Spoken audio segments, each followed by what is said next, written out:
Alright guys, I'm back with my review of WWE's Monday Night Raw for January 28th, 2013, the Raw Roulette Show. So it starts off with Vicky Guerrero. She's got 3 wheels, one for wrestlers, one for stips, and one for lame comedy. And she says the first match will be Cesaro versus Orton, and the stip is a special guest referee. CM Punk storms out to the ring. And take note, Cena, this is how you act after losing a title. You act pissed off, not happy and smiling. And Punk says that he's still the champion. The Rock is a cheater. It was the Phoenix screw job. And Vince McMahon comes out and says he has a videotape showing proof of a scheme orchestrated by Paul Heyman and CM Punk involving the Shield. And later on tonight, he's going to review Paul Heyman's performance and talk about his contract. So we get Orton versus Cesaro with Miz as the special ref. Like, that's really fair. And Cesaro takes a backdrop to the floor, which was a sick bump. And Cesaro starts arguing with Miz. Orton hits him with an RKO for the win. It was a good match. Afterwards, Miz acts like he's going to help Cesaro up and hits him with the skull-crushing finale. Great babyface. Ryback spins the lame comedy wheel and lands on Make Me Laugh. This segment here, my God. So he's in the ring with the primetime players and they have to tell a joke. And Ryback says, I have a joke. What has 4 eyes and 10 fingers, or 20 fingers, and is about to be unconscious. And he attacks them, shell shocks Titus O'Neil, and then he shell shocks Matt Striker. This was terrible. I mean, it was. The absolute worst guy they could do this with. So Wade Barrett gets player's choice, and he chooses to face Bo Dallas, since that's the guy who eliminated him in the Rumble last night. Wade goes for the bull hammer, but Dallas counters with a slam and beats Wade Barrett. There was a lot of strange booking going on tonight. Cody spins the wheel and lands on John Cena. Wonder who won this one. So Cena's squashing him and Cody grabs a mic and says, this is a waste of Cody Rhodes, I'm leaving. I thought that was good. Cena stops him, of course, hits all his moves, hits the AA, gets the win. Afterwards, Cena cuts a promo about how he has to choose between the world title and the WWE title. How he actually pretty much buries the world title here.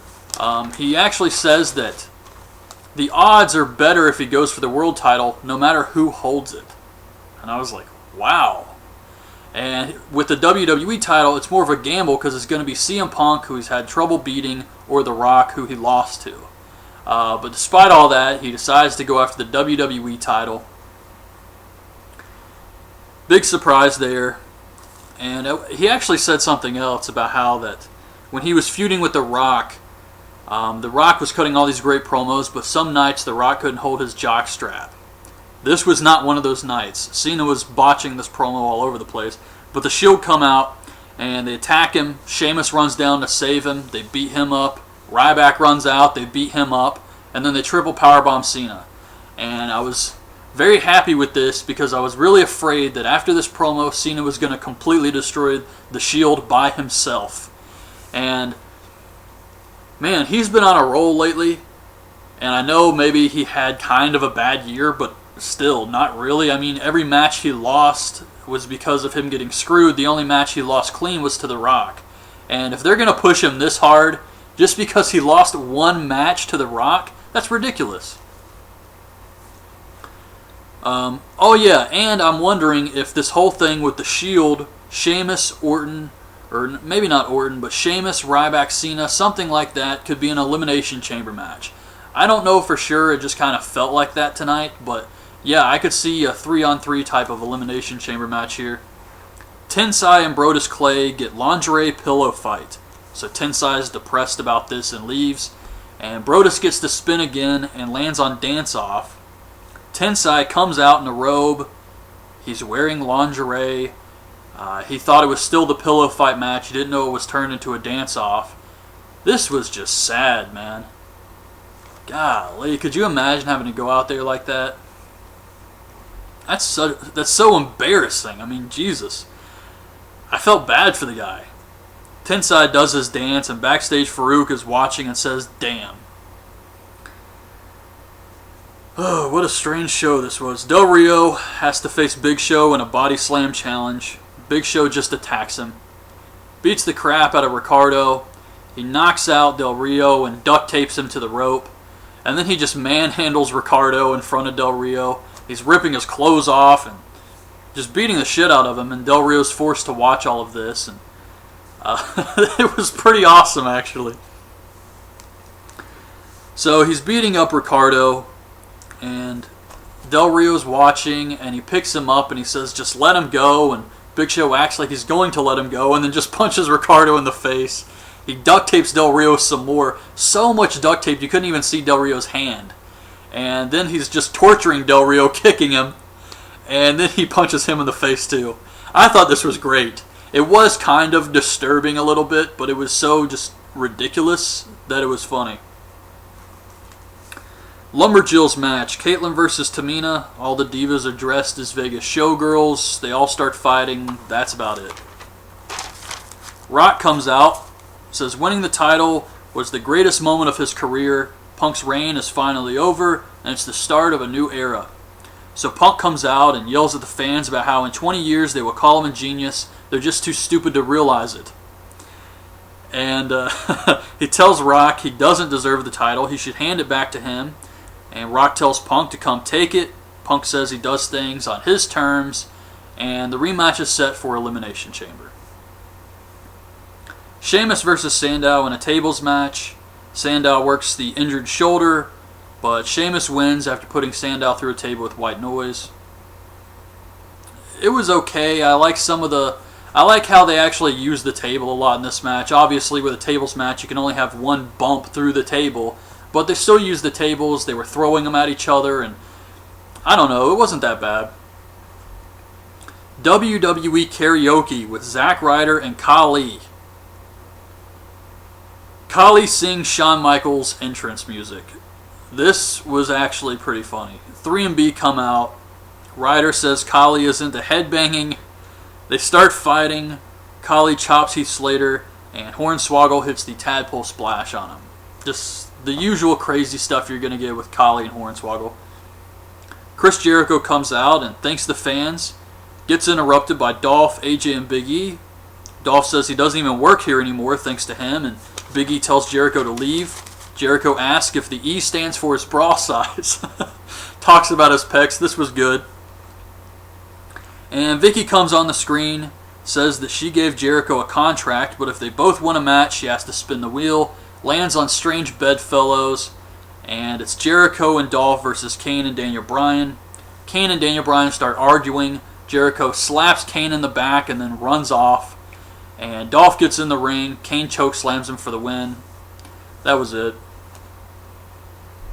Trish Stratus video for her going into the Hall of Fame. I think that's a fine choice. Vince McMahon comes out, calls out Heyman. I have to say, Heyman was freaking phenomenal in this whole segment. He calls out Heyman and he says Punk was escorted out 10 minutes ago. He shows Heyman the footage, which is Heyman in this dark tunnel with Brad Maddox, and the camera was supposed to be off, and Brad Maddox wants to do another job for Heyman, and Heyman says, you know, we brought you in. He acts like Punk didn't know about all of this, which was kind of the only surprising part to me. I knew this was going to happen. I just thought maybe Punk didn't know. But Heyman says that, you know, we brought you in to screw Ryback at Hell in a Cell. And we paid you for that, and you just kept coming back and wanting more and more. And we do pay the Shield when we need their help, and we pay them more than you because they're more effective. And then the Shield shows up, and they kind of rough up Brad Maddox Mafia style, and that was the footage.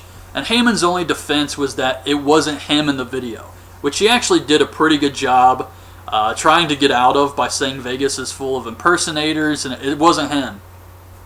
But of course, Vince doesn't buy this, and he's about ready to fire him, and Brock Lesnar comes out. And Lesnar gets right in Vince's face, and Paul Heyman is like, Vince, please just leave the ring. Please leave. And Brock F5s Vince McMahon, and that's how it ended. So that was the big Raw Roulette show.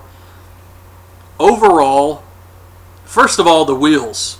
It's a work. I mean, I know it sounds crazy. Most people realize that, but there are people who think this is a legit stipulation. And it's a way to actually pick matches. And it's not. It's all bullshit. So, it's not like there was something surprising here with that. It was a way to put over a lot of goofy comedy segments, which I did not care for. And I thought that overall this show, 3 hours of this goofy comedy, was just a lot to sit through. And hey, I loved seeing Brock Lesnar return. I was freaking out about that. But I can't say this was a good show because Brock Lesnar returned on it. It just wasn't. This was an okay show at best. And that was it. I liked Punk in the opening. I liked the Rock and Punk stuff, but it wasn't anything really amazing. And of course Lesnar returned. So it was really just an okay show. Now, I know the obvious choice is to have Brock Lesnar feud with Triple H now going into WrestleMania. But I'm hoping that something surprising happens. Maybe Vince says that he needs somebody to take out this monster. Somebody who's guaranteed to win at Mania. He's bringing in The Undertaker. I would like to see something like that happen. But anyways, as far as Raw goes, just an okay show. So that's my review of this week's episode of Raw. Hope you guys liked the video. Leave your thoughts on this week's show in the comments. And thanks for watching.